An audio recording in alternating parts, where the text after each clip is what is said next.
Welcome to the Horrorcraft Podcast.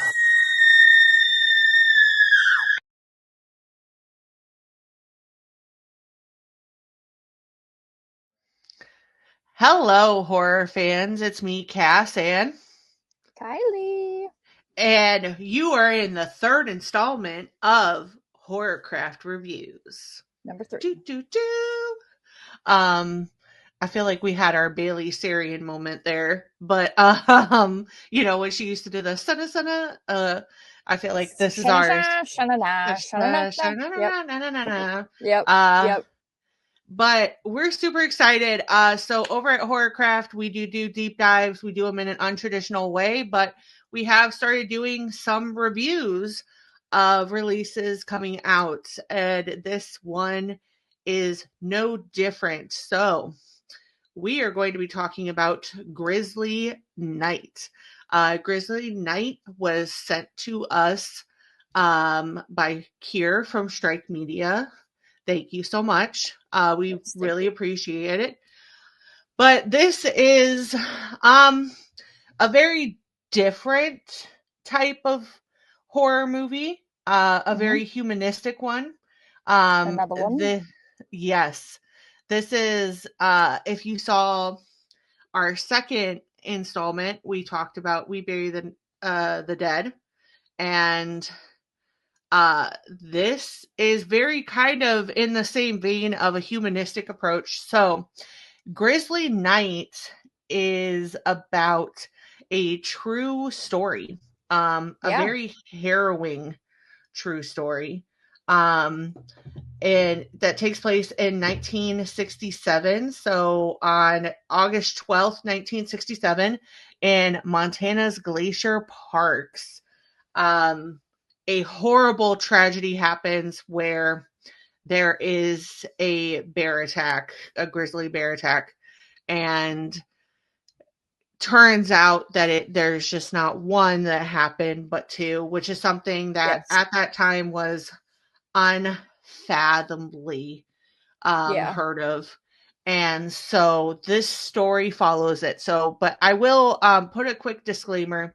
If you are looking for a horror movie that is like Sharknado type, like grizzlies, just like cocaine bear or cocaine bear type, this is not it. This is very like I said, in the same vein of We Bury the Dead. This is a very humanistic approach of horror, and true horror at that. Literally.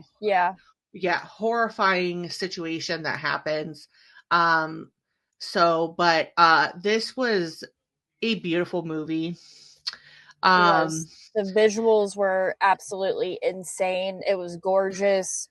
The acting was extremely solid. So solid. I guess I just wasn't paying as much attention when I saw the trailer. But Oded Ferrer from The Mummy is in this as the doctor. And Julie or Breck Bessinger. Yes, from Final Destination Bloodlines is in it too. Yeah, they just had a lot of very solid like horror people in this. Yeah. And if Oded Ferrer sounds familiar, Oded Ferrer was he not only was he in the most recent Star Trek Discovery, but he also, a lot of people remember him in The Mummy. He was the Magi. And the Mummy. I kept looking and I'm like, I know him from somewhere. Yeah, I absolutely love him. Like anything I've ever seen Oded Ferrer in, I will have to say I've loved him in it. And so like when I saw him on screen, I'm like, okay, we're cooking, we're percolating. Yes. But like the acting in this was just so top tier. And I will tell you, Kylie and I, obviously, we do Horrorcraft. We also have Spooky Mom's Coven. This is almost a very family-friendly horror. And almost definitely a movie that I would recommend people showing like their teens. Because this is a very important like messaging behind it, because this tragedy that happened resulted in a lot of changes that saved people's lives. Yeah. So I do think, and especially, for both of us, we live in Ohio, and Ohio has a lot of wilderness and, like Hocking Hills. I kind of think I found a bear paw the other That day. one day, When we were on the phone. Yeah. Yeah. I've So, kind of been but wondering. we also go to a family retreat that's got like trails and different things that go in the woods and stuff. There's like a building in Portsmouth that has like a painting on the side of it. It's really actually beautiful. It's down by the flood murals or whatever, and it says this is bear country. So Yeah. I mean, and there's a lot of bear stuff when you go into the gift shop at Johnny and Friends at oh yeah the lodge. So bear stuff and Sasquatch. I mean, no wonder Kylie and I are friends. I Being in live that kind of in Bigfoot and bear country. Yes, you do. But this story is just so beautifully done. The imagery behind it, the costuming, they did everything to make this feel like the 60s. And I Absolutely. just Most definitely. such appreciated it. But the human heart behind this movie and how gut wrenching it is just argumentatively the best part of this movie. It is just gorgeous. Well, it highlights something very important in history that a lot of people may not know, may not think about, or even knew that happened. Yeah, no, really, and truly, it is just the best kind of tale of people coming together and trying to Yeah. because you start out with this movie with certain characters maybe not portraying their best humanity, like the couple that kind of sees the younger couple and they're like, oh Yeah. and but then they end up being the ones that are like advocating for them. But it just kind of had this like, we're all in this together, we're human type feel. And I think in such dark times that we've had in the last couple of years, this is such a deeply important story of people getting together and really trying to save people. Like everyone tries to band together to save the two people that unfortunately do pass away in this incident. And it really just shows the depth of humanity with people. And it's Something just that a is gorgeous. insanely lacking today Yeah. in 2026.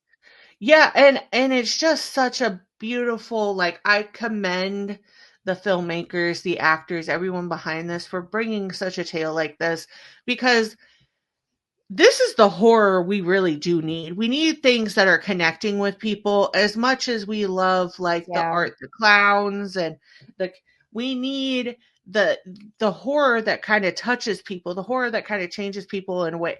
And as horrific as this event was, this did put things in place that saved people's lives. Yeah. And really made changes moving forward. So really just want to shout out to that. And I think this is such an important thing in regards to that. The effects, I mean, just everything.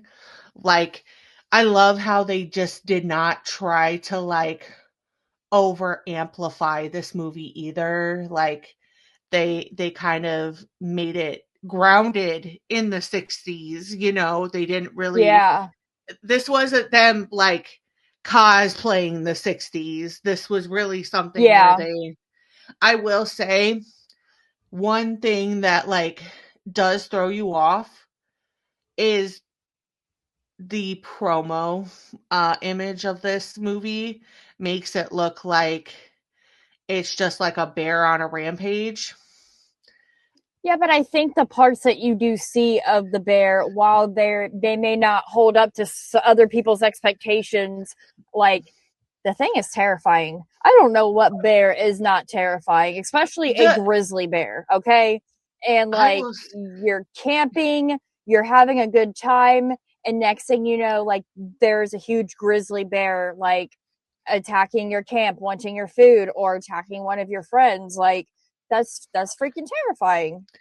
No, it's absolutely. I'm just saying that if you look at this image and you think that you're going into a movie where it's just like bodies upon bodies of like bear victims, that's not what you're getting.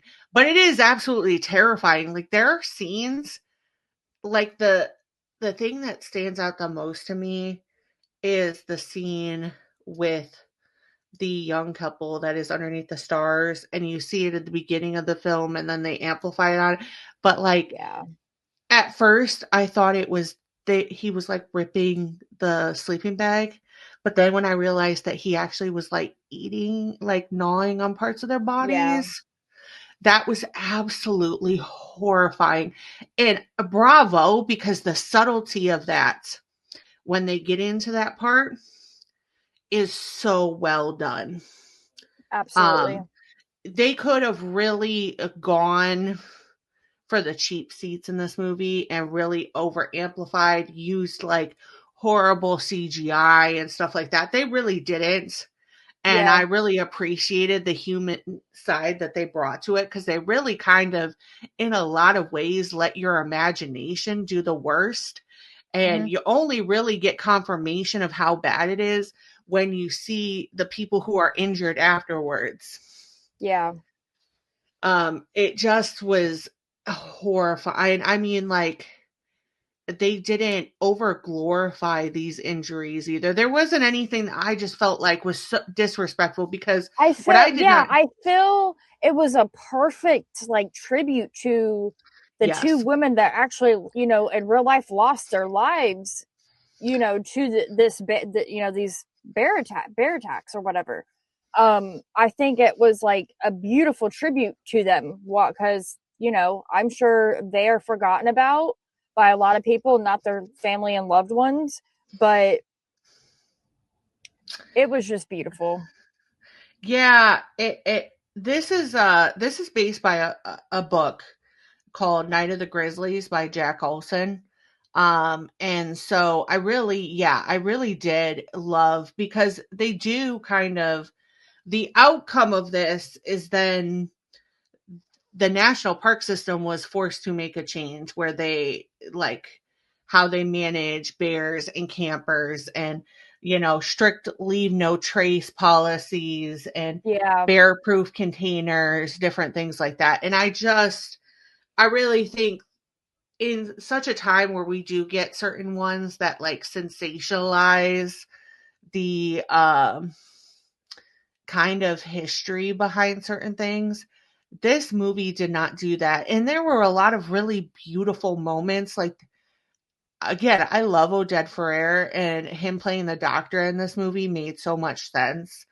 But the scene in the end when he's talking between him and Joan, the park ranger, and he's like, there's nothing you could have done like Yeah. that would have changed any of this. Like, even if I had been in the best circumstance, this would not. But he, like, that was just so beautiful. And like when the senior park ranger is talking to Joan and they're talking about making calls and how you have to live with it and stuff, there was just so many different human ways that were touch pointed into this film. And then at the end when they show them like going out and killing the grizzly bears, and even when they're like, do we have to kill the cub type thing, that it just highlighted human emotion in such a deep and thought provoking way that I really just enjoyed this. And I think it's something that can be enjoyed by all. Like, I was thinking about this in the back of my head, like, when this comes out, I really want to show this to my grandparents. And my grandparent, my grandmother's in her 70s, my grandfather's in his 80s, like, but I just feel like it's something they would even enjoy. And um, it was just truly something for everybody, but I think it was just done in such a human and relatable way that just really kind of highlights the human side of horror. Like we don't always need a big thunderous like lightning bolt of a, dramatic movie. Sometimes we need the subtleties of horror, because the subtleties of real life horror can be worse sometimes than other ones. Absolutely. So, if you could give a rating to this movie, what rating would you give it? I'd say 7 out of 10. Yeah, I do too. I think it's a solid history piece. I feel like it is a solid like horror movie in the sense that it lets the real life horror kind of do the talking for it. And I think it also is just such a beautiful tribute to such a horrific event, and really did its best job at like not sensationalizing these, tragedies, and really showing the human side, and really kind of in like almost like a, don't kill me internet for saying this, but like, how the Magic School Bus would like tell you things and you would learn the lessons and you'd be like, thanks, Miss Frizzle, in a way. It had that like feeling. I'm not doing that for dramatic effect either. I'm just saying, like, in my brain, it's just one of those movies that like you would watch at school and you'd be like, oh my gosh, like you just walk away learning so much. So I really enjoyed it. I also say a 7, but let us know your thoughts. This is available for pre-order right now. It will come out on digital platforms. Apple TV is one of them, on here in the US on the 30th of January. And then Monday, February 2nd is when it hits UK and Ireland. So please go check it out. Let us know if you do watch it, what you think about it, who are your highlights from the film, and your general thoughts. We always love to know your feedback. But until next time, this was Horrorcraft Reviews, and I'm Cass. I'm Kylie. And we're out. Have a good movie night. Bye. Bye.